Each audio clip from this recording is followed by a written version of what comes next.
Over 30 students lost their lives in this incident that happened right before Christmas. This is why you should be careful who you let your children take gifts from. Here's what happened. Every December, the town of Ebu danced with joy. The streets became alive with colors, laughter, and music. Young men who had left for the big city came back home with shiny cars and big smiles. They wore clothes that glittered like the morning sun and brought gifts that made everyone happy. Everywhere you looked, people were singing, clapping, and sharing stories. In this town was a man named Nonso. Nonso didn't usually join the fun. He stood by the corner, his heart heavy like a stone. Nonso was handsome, his face smooth like river stones, and he came from a respected family. But he was poor, and poverty wrapped him like a tight chain. While others drove big cars and threw money in the air, Nonso walked barefoot and watched. His rich friends laughed loudly, their voices bouncing like drums in his ears. "Nonso, come and join us," they teased, waving money in his face. He forced a smile, but inside he was boiling. At night, Nonso sat in his small room, staring at the dark ceiling. His fists were clenched, and his eyes burned with tears he refused to let fall. "This shame is too much," he muttered. "Every year, they come back richer, and I stay the same. No more. Next Christmas, they will look at me and bow. No matter what it takes, I'll be rich." Nonso's heart burned with a new fire, and his words hung in the air like a dark promise. Little did he know, the path he was about to take would shake the town and leave a trail of tears. Nonso heard about the chairman from the whispers of the town. "The chairman can make you rich," people said, "but his help comes at a price." Everyone feared him. His mansion sat on a lonely hill, surrounded by tall trees that swayed like ghosts in the wind. At night, the house glowed with a strange, cold light. Nonso, desperate and tired of his shame, decided to go. "What do I have to lose?" he muttered as he climbed the hill. The path was silent, except for the sound of his footsteps on the dry leaves. When he reached the chairman's house, the door creaked open on its own, as if inviting him in. Inside, the chairman sat in a large chair, his face hidden in the dim light. His voice was deep, like the rumble of a distant earthquake. "What do you want?" the chairman asked, his words slow and sharp. "I want to be rich," Nonso said, his voice trembling but firm. "I'll do anything." The chairman leaned forward, and his eyes glowed like burning coals. "Anything?" he repeated, his tone like a knife cutting through Nonso's heart. Nonso nodded, though his legs felt weak. The chairman laughed, a sound that seemed to shake the walls. "There are 3 paths," he said, holding up 3 fingers. "You must choose one." Nonso's breath caught in his throat as the chairman began. "First," the chairman said, "you can sacrifice your mother, the woman who gave you life." Nonso's heart skipped. "No, I can't," he started, but the chairman raised a hand to silence him. "Second," the chairman continued, "you can give up your manhood, your strength, your pride, gone forever." Nonso's stomach twisted. He felt like the ground was shifting beneath him. "Or," the chairman said, his voice growing darker, "you can harm innocent children. Their laughter will turn to tears, their lives taken for your gain." Nonso's knees buckled, but he didn't fall. His mind raced. Sacrifice his mother? Never. Lose his manhood? Impossible. But harming children? The thought was terrible, but his greed whispered louder than his conscience. "Choose," the chairman said, his voice echoing like thunder. Nonso went back home, and couldn't sleep for days. Each option haunted him like a shadow that wouldn't leave. His mother's kind face, the thought of losing his manhood, the innocent faces of children, it all spun in his head. But each time he thought of staying poor, his chest burned with anger and shame. Finally, Nonso returned to the chairman. His choice was made. "I'll harm the children," he said, his voice barely above a whisper. The chairman smiled, his teeth sharp like the edges of broken glass. He handed Nonso a small black bag filled with strange powders and herbs. "Mix these with food," the chairman instructed. "Give it to the children. Their lives will fuel your fortune." Nonso's hands shook as he took the bag. "What happens after?" he asked.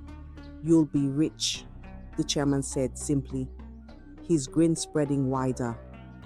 "But remember, this must be done every December when Christmas is approaching, because wealth comes with a price." Nonso held the bag tightly, the weight of his choice pressing on his chest like a heavy stone. As he walked down the hill, the wind seemed to whisper, "You can never go back." Nonso waited until Christmas arrived, and the town buzzed with joy. Children ran around with laughter sweet as bird songs, their faces bright like the morning sun. But while everyone was celebrating, Nonso was in his room, preparing the cursed food. For the first time, he opened the small black bag from the chairman, his hands trembling. The powder inside looked ordinary, but its smell was sharp, like something burnt. He mixed it into 3 small packs of food: rice, stew, and a few sweets. As he sealed the packs, his heart pounded like a drum. When he stepped outside, his smile was wide and his voice was cheerful. "Merry Christmas!" he called to the children playing nearby. They ran to him, their faces glowing with excitement. "Uncle Nonso brought food!"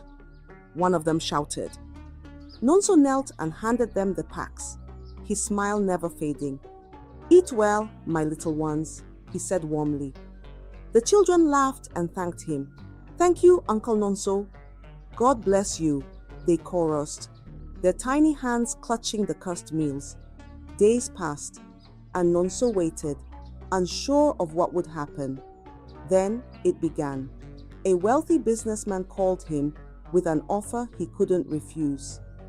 Deals fell into his lap like ripe fruit from a tree. Soon, money poured in like rain in the wet season. Nonso's life transformed overnight. He bought a shiny black car that roared like thunder, wore clothes that sparkled like stars, and built a house so grand that everyone stopped to admire it. The town buzzed with talk of his success. "Mr. Nonso is so generous," people said. "He gives food to children and helps the poor. God has blessed him."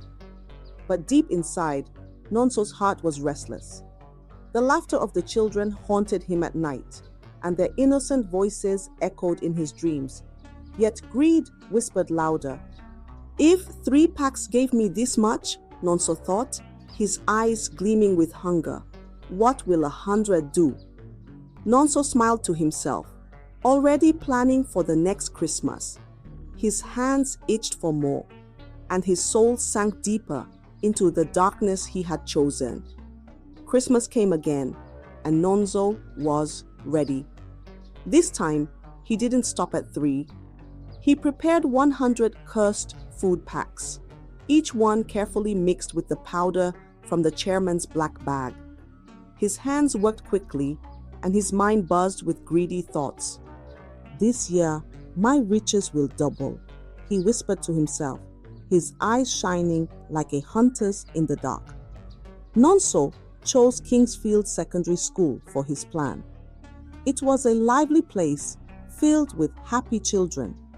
On the last day before Christmas, the school buzzed with excitement. Balloons hung from the windows, music played from the speakers, and the air smelled of jollof rice and fried chicken. Suddenly, a loud voice rang out, "Mr. Nonso is here!" The children ran to the gate, their laughter ringing like bells. Nonso arrived in a shiny black car that sparkled under the sun. He stepped out, wearing a fine cloth, his shoes polished like mirrors. "Good afternoon, my children," he greeted warmly, his voice smooth as honey. The head teacher welcomed him with open arms. "Mr. Nonso, your kindness is unmatched," she said, clapping her hands. "You are a blessing to us." Nonso's workers began unloading bags of rice, cartons of drinks, and envelopes filled with money. The children lined up eagerly, their faces glowing with joy. "Thank you, Mr. Nonso," they shouted as they received their gifts. Nonso smiled and waved, but inside he felt nothing. His heart was as cold as the shadow of a tree on a sunny day. Days later, tragedy struck. 3 children fell sick and died mysteriously. The town mourned, their cries filling the air like the sound of broken drums. "What could have caused this?" people whispered, their faces pale with fear. Among the grieving parents were Mr. and Mrs. Zack. Though their daughter Linda was safe, the tragedy shook them deeply. That night, while the town mourned, Mrs. Zack had a dream. In her dream, she saw a thick black shadow creeping across the schools. It wrapped itself around the children, squeezing the life out of them. In the center of it all stood Mr. Nonso, smiling as he handed out gifts. His eyes were dark, like the night without stars.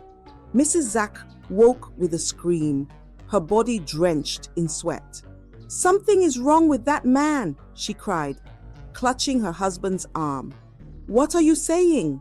Mr. Zack asked, sitting up. "I saw him, Nonso," she said, her voice trembling. "His gifts, they carry evil. We must protect Linda." The next morning, the couple went to warn the other parents. "Don't let your children accept gifts from Mr. Nonso," they pleaded. "Something isn't right about him." But the parents dismissed them. "You're being too superstitious," one man said, shaking his head. Even the head teacher waved them off. "Mr. Nonso has been generous to every school in this town since he became wealthy. Now that it's our turn, there's no way we're turning him away." They even told the Zacks, "If you don't want the gift, then tell your daughter, Linda, not to come to school or take the gift at the end of the year's party." Frustrated, the Zacks turned their attention to their daughter, Linda. "You must never take anything from Mr. Nonso," they warned her. "But why, Mama?" Linda asked, frowning. "Everyone else takes his gifts. Why not me?" Her parents didn't explain the dream, only repeating their warning. "Promise us, Linda, no gifts from Mr. Nonso." Linda nodded reluctantly, but in her heart, she felt her parents were being unfair. She couldn't understand why they didn't trust the kind man who made all the children happy. The other parents began to mock the Zacks. "You're raising your child in fear," they said. "Look how happy our children are with their gifts. You're just jealous of Mr. Nonso's success." Even Linda's classmates teased her. "You're missing out," they said, laughing. "When will you ever see a rich man like Mr. Nonso again?" Though the ridicule hurt, the Zacks stood firm. They refused to let Linda accept anything from Mr. Nonso, but they didn't know that their warnings would soon face the ultimate test. Linda loved school more than anything. The laughter of her friends, the games they played, and the stories they shared made her heart dance with joy. But since her parents had stopped her from attending whenever Mr. Nonso was around, her world felt smaller. One morning, as her parents left for work, an idea struck her like lightning. "I'll go to school without them knowing," she thought, a small smile creeping onto her face. She packed her school uniform into a bag and waited patiently until the house was silent. Then she slipped out, her heart pounding like a drum. At the edge of the school compound, she changed into her uniform, hiding her casual clothes in the bushes. At school, her friends greeted her with cheers and laughter. "Linda, you're back!" they shouted, pulling her into their games. For a moment, all her worries melted away. Every day after that, Linda repeated her secret plan. She would leave home, hide her uniform, and join her friends at school. Her parents didn't suspect a thing. "Linda, you're so lucky to be here," her best friend whispered one day. Linda nodded, her smile wide, but deep inside, a small voice warned her that something wasn't right. Little did she know, the danger she had been shielded from was closer than she thought, waiting silently like a snake in tall grass. The day of Bright Future Academy's Christmas party was like a scene from a storybook. The classrooms were dressed in colorful balloons, ribbons, and paper chains. Music blared from the speakers, and the air smelled of sweet jollof rice and fried meat. Children ran around, their laughter bubbling like a flowing stream. Linda was among them, her face glowing with joy. She had snuck out of the house again, and nothing could spoil her excitement. Her classmates danced, clapped, and played games, filling the air with life. Then it happened. A loud voice shouted from the gate, "Mr. Nonso is here!" The children screamed in excitement, running toward the gate like a wave crashing on the shore. Nonso's shiny black car rolled into the compound, sparkling under the sunlight. He stepped out, his cloth crisp, his shoes shining, and his smile wide. "Good afternoon, my lovely children," Nonso said, his voice smooth like butter. The head teacher clapped her hands. "Welcome, Mr. Nonso. You are truly a blessing to this school." Nonso's workers began unloading bags of rice, cartons of drinks, and envelopes filled with money. The children lined up eagerly, their eyes wide with excitement. Nonso handed out the gifts one by one, patting their heads and saying, "Enjoy, my dear ones." The party roared on, the music louder, the laughter stronger. Children tore open their packs, eating and drinking with delight. But then the joy shattered. One student clutched their chest and fell to the ground. "Ah, somebody help!" a teacher screamed, running to the child. Before anyone could react, another child collapsed, then another. Gasps and cries filled the air as panic spread like wildfire. Teachers shouted, parents rushed into the compound, and children ran in all directions. In the middle of the chaos, Linda stood frozen, her heart racing like a trapped bird. She watched helplessly as more students fell, their laughter replaced by silence. The sight was too much for her. Her vision blurred, her knees gave way, and she fainted. By the end of the day, 30 lifeless bodies lay on the school grounds. The once happy party had turned into a scene of heartbreak and sorrow. Parents wailed, teachers cried, and the entire town buzzed with fear. From work, Mr. and Mrs. Zack heard what had happened, and they quickly rushed back home. However, when they entered the house, it was silent. Linda, their beloved daughter, was nowhere to be found. Mrs. Zack paced the room, her mind racing. "She should be home by now," she said, her voice trembling. Mr. Zack tried to stay calm, but his hands shook as he checked his phone for any news. "Maybe she stayed with a friend," he suggested weakly, though he didn't believe his own words. Suddenly, a knock came at their door. It was their neighbor's daughter, a quiet girl who often kept to herself. She stood at the door, her face pale. "Auntie, I need to tell you something," she said softly. Mrs. Zack leaned closer, her heart pounding. "What is it, my dear?" "Linda has been sneaking out to school," the girl revealed. "She hides her uniform in a bag and changes near the school gate." The words hit the Zacks like a heavy blow. Mrs. Zack gasped, clutching her chest while Mr. Zack's face darkened with worry. Without wasting a moment, they rushed out of the house, their feet moving faster than their thoughts. When they reached the school, they found chaos. Parents were wailing, their cries slicing through the air like knives. Teachers were on their knees, their faces buried in their hands. "Where is Linda?" Mrs. Zack shouted, grabbing the first person she saw. The man shook his head, his eyes filled with sorrow. "I don't know," he said. But some children were taken to the hospital. The Zacks didn't stop to ask more. They ran to the hospital, their fear growing with every step. When they arrived, they found a scene of despair. Parents crowded the entrance, begging doctors for news about their children. Inside, the Zacks searched desperately until they found Linda lying on a hospital bed. Her face was pale, her eyes closed, but she was breathing. "She's alive!" Mrs. Zack cried, falling to her knees in relief.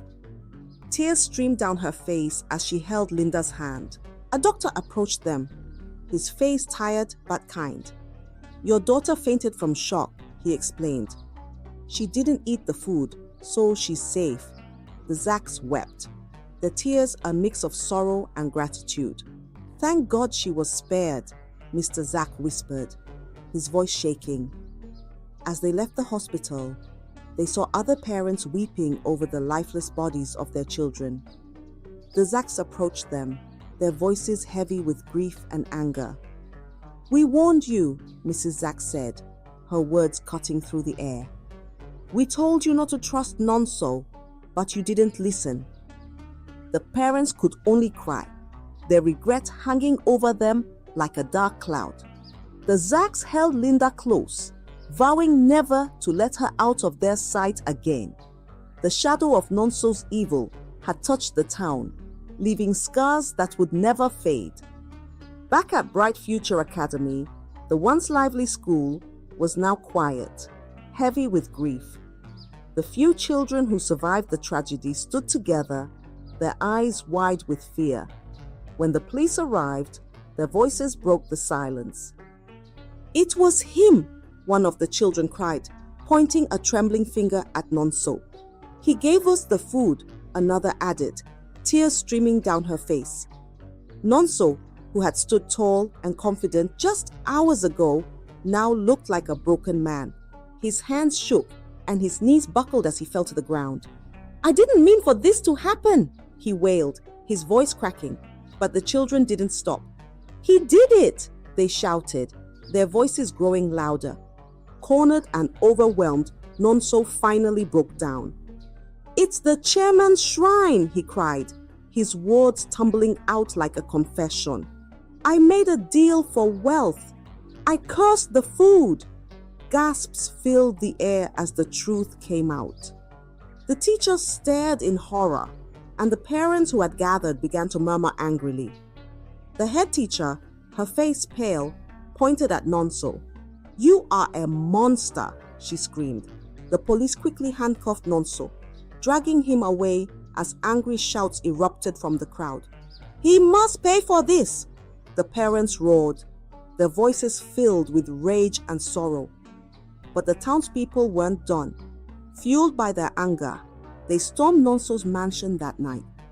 The once grand house, with its shining floors and towering gates, now felt like the lair of a beast.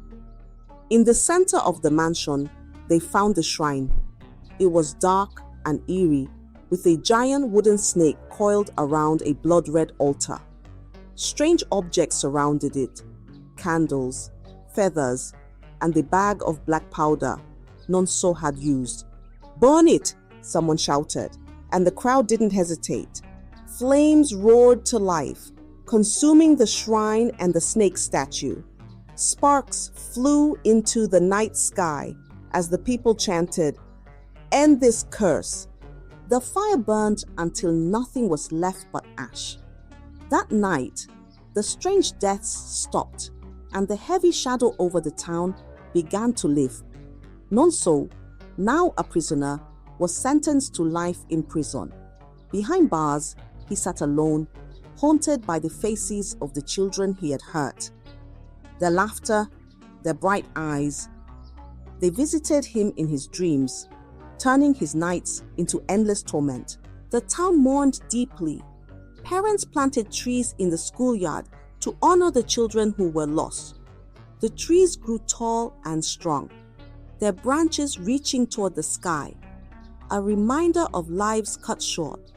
Every Christmas after, the people of the town carried the memory of that terrible day. Parents warned their children, "Beware of gifts that seem too good to be true.